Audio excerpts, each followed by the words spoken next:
Bonjour à tous et à toutes et bienvenue dans une nouvelle vidéo. Aujourd'hui, petite vidéo sur la grossesse. Je vais vous raconter du coup qu'est-ce qui s'est passé de mon côté pendant ma 10e et ma 11e semaine de grossesse.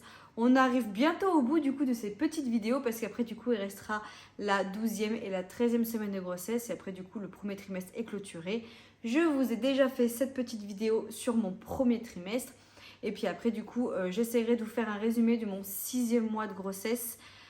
Après 7e et à la fin et voilà, j'espère que ça vous plaira. On rentre dans le vif du sujet du coup, 10e semaine d'aménorrhée, 10e semaine d'aménorrhée, votre petit bébé ressemble, enfin notre petit bébé, hein, si jamais vous êtes enceinte aussi, ressemble du coup à une petite figue. Voilà, il mesure 4,1 cm et pèse rien, c'est-à-dire 7 grammes. Voilà.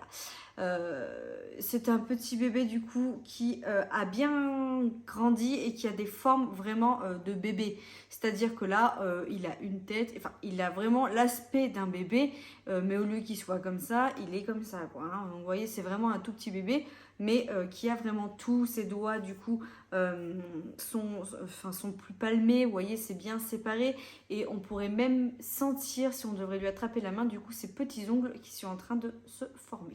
Le placenta est en train de fonctionner, donc du coup c'est lui qui transmet entre guillemets les échanges sanguins entre l'utérus et le bébé. Voilà. Les organes vitaux sont tous formés, donc normalement à partir de cette semaine-là, on vous dira qu'il y a des risques, qu'il y ait moins d'anomalies. Bien évidemment, le risque 0 n'existe pas, mais voilà, c'est ce qu'on dit à partir de la 10e semaine.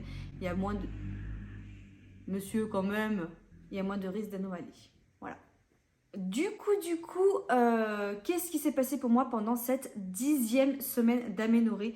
Donc 10e semaine d'aménorrhée, comment dire? Je pense que la 10e et la 11e semaine d'aménorrhée ont été les pires semaines vis-à-vis de ma grossesse. Voilà. Donc, j'ai pas eu le choix, entre guillemets, vis-à-vis de mon milieu professionnel, d'informer ma cadre. Voilà, à la 10e semaine, je suis allée voir ma cadre et je lui ai informé que j'étais enceinte. J'étais très fatiguée mentalement, très fatiguée physiquement. Là, au niveau des nausées, c'était la catastrophe. Matin, midi, soir. Voilà, j'arrivais plus à gérer. J'avais tout essayé. J'ai essayé le gingembre, j'ai essayé plein de méthodes. Il n'y a rien qui faisait, rien du tout. J'étais un légume, mais un légume. Franchement, c'était même limite fatigant et on se demande dans ces moments-là, mais pourquoi? Franchement, il y a des moments où on se dit, mais j'ai vraiment pas de chance. Il y en a, elles ont rien tout le long de leur grossesse. Moi, j'ai tous les désagréments possibles. À partir de cette semaine-là, c'était vraiment mentalement très compliqué. J'avais le ventre qui était déjà bien prononcé. Là, honnêtement, mes blouses au travail, c'était très compliqué. Franchement, si je tendais ma blouse, on voyait qu'il y avait une forme quand même qui était un petit peu apparue comme ça. Donc voilà. Et il y avait toujours aussi ces espèces d'odeurs, là, de dégoût pour les aliments, mais puissance 1000.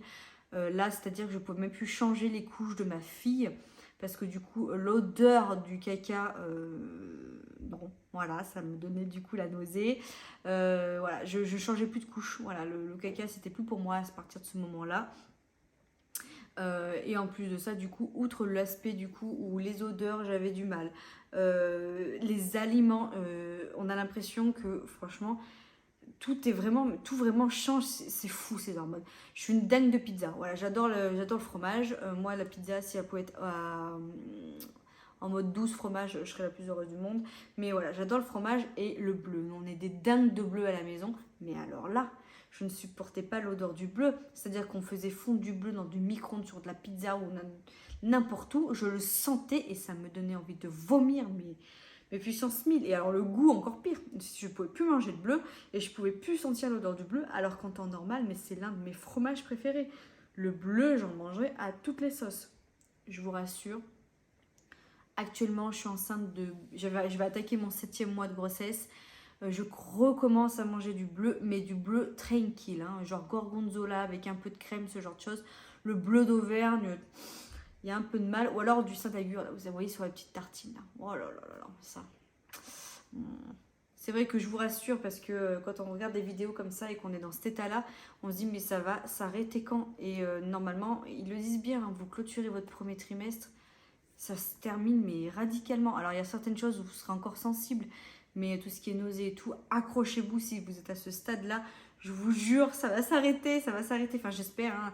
Il y a un infime nombre de femmes enceintes qui ça se perturbe, ça continue encore et encore sur d'autres mois, mais normalement, ça va bientôt s'atténuer. Là, on est plus vers la fin que le début hein, pour ça. Autre aspect physique, j'avais vachement de boutons. Je commençais à avoir une peau d'adolescente, donc j'avais vachement de boutons et j'étais très terne au niveau du visage. J'étais très marquée au niveau des cernes. D'ailleurs, quand mes collègues, certaines collègues ont su que du coup que j'étais enceinte, c'était la première chose qu'elles m'ont dit. Elles m'ont dit non mais Manon, franchement, il y a une période là où on se doute, hein, on se doutait parce que t'avais une tête, en gros j'étais moche. J'étais moche. Voilà ce qui s'est passé pour moi pendant cette 10e semaine d'aménorrhée. Je vais enchaîner du coup avec la 11e semaine d'aménorrhée et vous allez voir du coup que c'est pas guère mieux. Hein. 11e semaine d'aménorrhée, du coup votre bébé a l'aspect du coup d'une petite prune. Voilà, d'une petite prune. Il fait 5,4 cm et il pèse 14 grammes. Donc c'est vraiment pas lourd, mais quand même il a doublé par rapport à la semaine dernière. Là, ça commence à... Voilà, il rentre en vigueur, ce petit bout. Il commence à s'étirer, donc c'est-à-dire qu'il commence à prendre confiance en son corps, il découvre son corps, donc il va s'étirer les bras, les jambes, donner des petits coups, etc. Comme un petit vermisseau, là, tac, tac, tac. Il commence à faire des grimaces, à découvrir son visage. Oh, je fais bien les grimaces, hein. À découvrir son visage, voilà. Il s'a priori comment on dit, prend conscience de son corps, je vais le dire comme ça. Il prend conscience de son corps et il commence aussi à uriner. Donc voilà, les reins produisent de l'urine car il intègre du liquide amniotique. Voilà. C'est les grandes phases qui se sont passées du coup pendant cette 10e et 11e semaine. Là, c'est vraiment un petit fœtus. Voilà, on ne peut plus appeler ça le grain de riz ou quoi que ce soit. Là, on est vraiment en mode bébé, hein, ça y est. Donc 11e semaine de grossesse, bonjour la constipation, voilà. Alors qui dit constipation dit forcément pruneau, machin, j'ai tout essayé. Je mangeais des compotes de pruneaux partout, mais il y a des moments où j'arrivais plus et du coup je prenais du Transipec pour pouvoir un petit peu me soulager. Voilà, et on va rester dans le glamour, je ne sais pas vous, mais je pense que c'est ce genre de choses que je n'ai jamais, ou alors j'ai rarement vu pendant les vidéos. Excusez-moi, mais moi, je ne faisais que péter. Routière, R-O-U-T-I-E-R-E. Voilà, franchement, je pétais, mais toute la journée. Vraiment. J'avais l'impression, sale, hein, c'est sale de dire ça avec le recul. Mais ouais, enfin, j'avais des gaz, mais je faisais que ça. Alors, je pense peut-être que la constipation y jouait peut-être un peu, mais je sais pas vous.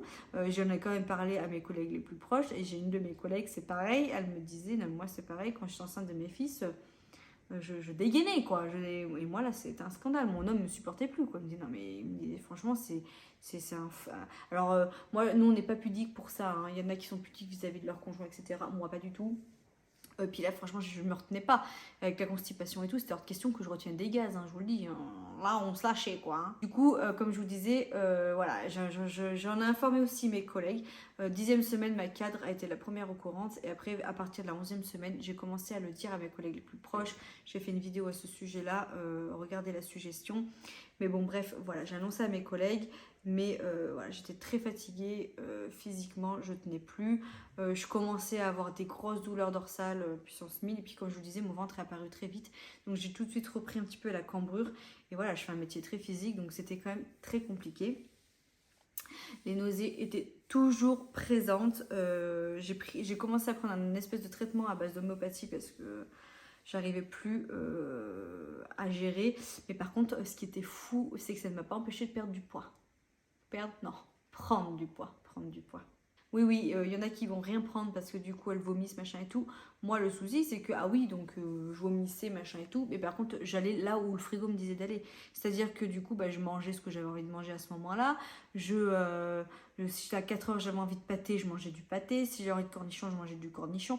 Et j'avais pas de rythme, hein. Je mangeais quand j'avais envie de manger, voilà. Je le gardais tant mieux, je le gardais pas tant pis, mais je mangeais à ce moment-là. J'avais moins de vomissements quand même. Je vomissais moins le matin. à part quand j'étais du matin au travail, quand je me levais à 5 heures, comme je vous expliquais dans les autres vidéos de grossesse. Mais par contre, ouais, de la nausée point fois 1000. Donc du coup, suite à un rendez-vous avec ma sage-femme, je monte sur notre amie la balance. Et là, je découvre que j'avais déjà pris 4 kilos. Voilà. Donc j'ai commencé ma grossesse, j'étais à 54 kilos. J'avais déjà pris 2 petits kilos un peu. Moi, mon poids de forme, c'est 52-53, je suis très bien. Voilà. Alors, je sais pas avec un troisième bébé si je serai aussi bien cette forme-là. Si j'arrive à 54, je serai la plus heureuse du monde, je pense. Mais j'ai attaqué à 54 kilos et du coup, j'étais déjà à plus 4 kilos. Donc voilà. J'arrivais bientôt à 3 mois et que j'ai déjà 4 kilos de prix. Donc on était déjà bien, quoi.